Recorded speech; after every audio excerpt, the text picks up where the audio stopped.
കോഴിക്കോട് ബാലികാ സദനത്തിൽ നിന്നും 4 പെൺകുട്ടികളെ കാണാതായി.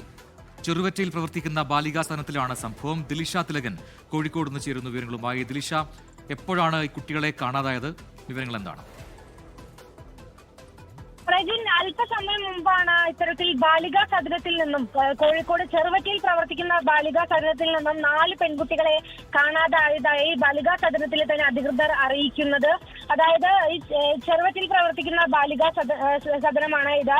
സേവാഭാരതിയാണ് ഈ ബാലികാ സദനത്തിന്റെ നടത്തിപ്പുകാർ. ഏകദേശം ഒരു 11 കൂടിയാണ് ഈ സംഭവം ഉണ്ടാകുന്നത്. എന്തായാലും സേവായൂർ പോലീസ് സ്ഥലത്തെത്തിയിട്ടുണ്ട്, അന്വേഷണം ആരംഭിച്ചിട്ടുണ്ട്. കുട്ടികളുടെ കയ്യിൽ പണവും മൊബൈൽ ഫോണുകളും ഒന്നും ഇല്ല എന്നാണ് നിലവിൽ മനസ്സിലാക്കുന്നത്.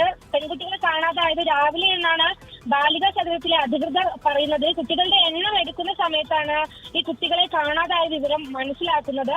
ഈ ബാലികാ സദനത്തിന്റെ പുറകുവശത്ത് കൂടിയാണ് കുട്ടികൾ പോയത് എന്നൊരു സംശയത്തിലാണ് ഇപ്പോൾ നിലവിൽ അധികൃതരുള്ളത്. അതായത് ഈ പുറകിലെ വീടിന്റെ CCTVയിൽ കുട്ടികളുടെ ദൃശ്യങ്ങൾ പതിഞ്ഞിട്ടുണ്ട്. പോലീസിൽ എന്തായാലും പരാതി നൽകിയിട്ടുണ്ട്. പോലീസ് അന്വേഷണം ആരംഭിച്ചിരിക്കുകയാണ്. മറ്റ് CCTVകൾ കൂടി പരിശോധിച്ചു വരികയാണ്. പ്രജിൻ, ശരി.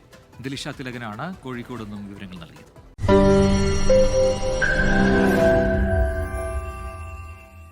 ലോകത്തെവിടെയായാലും ഏത് സമയത്തും 24 വാർത്തകളും ഓഗ്മെന്റഡ് റിയാലിറ്റി പാക്കേജുകളും എക്സ്പ്ലെയിനറുകളും വിശദമായി കാണാൻ ഞങ്ങളുടെ YouTube ചാനൽ നിങ്ങൾക്ക് സബ്സ്ക്രൈബ് ചെയ്യാം.